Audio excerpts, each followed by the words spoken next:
Hello friends, welcome to Sheenu's cookery. നമ്മളിന്ന് തയ്യാറാക്കാൻ പോകുന്നത് ചോക്ലേറ്റ് ചിപ്പ് നട്ടി കുക്കിയാണ്. അപ്പൊ അതേ ഞാൻ അത് തയ്യാറാക്കാൻ വേണ്ടിയിട്ട് ഒരു ബൗൾ എടുത്തിട്ടുണ്ട്. ഇനി നമുക്ക് ഈ ബൗളിലേക്ക് പൊടിച്ചു വെച്ചിട്ടുള്ള പഞ്ചസാരയാണ് ഇട്ട് കൊടുക്കേണ്ടത്. 1/2 കപ്പ് പൊടിച്ച പഞ്ചസാര. പിന്നെ നമുക്ക് വേണ്ടത് ബ്രൗൺ ഷുഗർ ആണ്. അത് നമുക്ക് ഇതിലേക്ക് ഇട്ട് കൊടുക്കാം.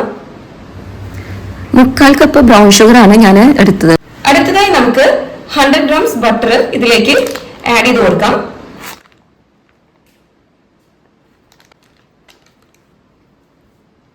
ഇതിലേക്ക് 1 സ്പൂണ് വാനില എസൻസ് ഒഴിച്ചു കൊടുക്കുന്നുണ്ട്.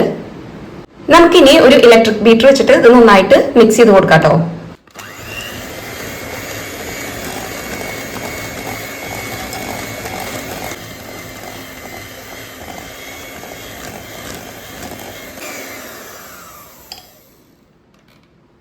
ഇനി അടുത്തതായിട്ട് നമുക്ക് ഇതിലേക്ക് ഒരു മുട്ട ചേർക്കാം.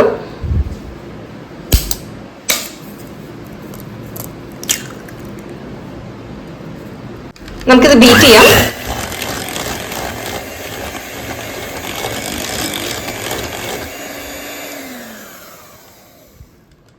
ഇനി രണ്ടാമത്തെ മുട്ട കൂടി നമുക്കിതിലേക്ക് പൊട്ടിച്ചൊഴിക്കാം. നന്നായി ബീറ്റ് ചെയ്തെടുക്കാം.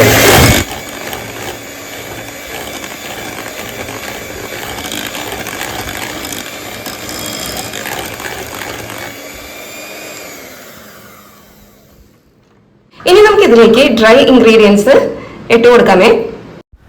ഞാനിവിടെ എടുത്തിരിക്കുന്നത് 2 കപ്പ് മൈദ, 1/4 spoon baking soda, 1 spoon baking powder, പിന്നെ ഒരു പിഞ്ച് ഉപ്പ്. ഇതെല്ലാം കൂടി അരിച്ചിട്ടാണ് ഇടുന്നത്. നമുക്കിത് ലോ സ്പീഡിൽ ഇട്ടിട്ട് ഒന്ന് ബീറ്റ് ചെയ്യാം, മിക്സ് ചെയ്തെടുക്കാം.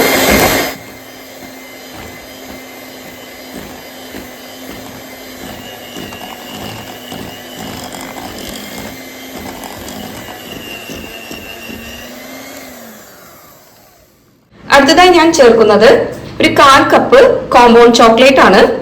അത് നമുക്ക് ഇതിലേക്ക് ഇട്ട് കൊടുക്കാം. നമുക്ക് ഇതിലേക്ക് നട്ട്സ് ചേർക്കാം. ഞാൻ 1/4 കപ്പ് കാഷ്നട്ട്, പിസ്ത, വാൾനട്ട് ഇതാണ് എടുത്തത്.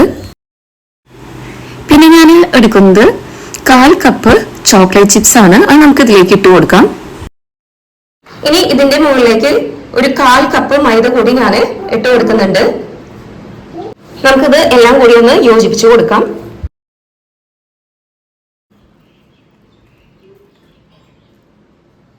അപ്പോൾ അധികം ഓവർ മിക്സ് ചെയ്യാണ്ട് ഇതൊന്ന് കമ്പൈൻ ചെയ്ത് കൊടുക്കാം. അപ്പൊ ഞാനിവിടെ ബേക്കിംഗ് ട്രേ റെഡി ആക്കിയിട്ടുണ്ട്. ഇനി നമുക്ക് ഈ കുക്കി ഡോ ഒരു ചെറിയ സ്കൂപ്പുകളായിട്ട് ഇതിലേക്ക് വെച്ച് കൊടുക്കാം കേട്ടോ.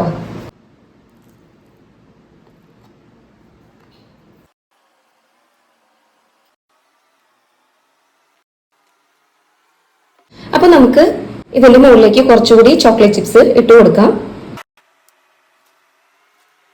ഇനി നമുക്ക് 10 മിനിറ്റ്സ് പ്രീ ഹീറ്റ് ചെയ്ത ഓവനിലേക്ക് നമ്മുടെ ബേക്കിംഗ് ട്രേ വെച്ച് കൊടുത്ത് ഒരു 20-25 മിനിറ്റ്സ് ബേക്ക് ചെയ്ത് കുക്കീസ് എടുക്കാം കേട്ടോ. അപ്പൊ നമ്മുടെ കുക്കീസ് ഒക്കെ ഇവിടെ ബേക്ക് ആയിട്ട് കിട്ടിയിട്ടുണ്ട്. ഇനി നമുക്കിത് ചൂടാറിയതിനു ശേഷം ഒരു പ്ലേറ്റിലേക്ക് നീക്കാം കേട്ടോ. അപ്പൊ ഞാൻ ചൂടാറിയതിനു ശേഷം നമ്മുടെ കുക്കീസ് ഒക്കെ ഒരു ബൗളിലേക്ക് വെച്ചിട്ടുണ്ട്. ഇനി നമുക്ക് നമ്മുടെ കുക്കീസ് ഒന്ന് പൊട്ടിച്ചു നോക്കാം.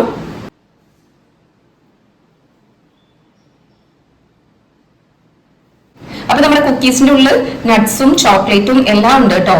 നല്ല സോഫ്റ്റ് ആണ് നമ്മുടെ കുക്കീസ്, നല്ല ടേസ്റ്റിയും ആണ് കേട്ടോ.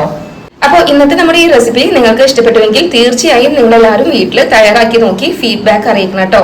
നിങ്ങൾ തീർച്ചയായും എൻ്റെ ഈ ചാനൽ ഒന്ന് സബ്സ്ക്രൈബ് ചെയ്ത് ലൈക്കും ഷെയറും സപ്പോർട്ടും ചെയ്യണേ.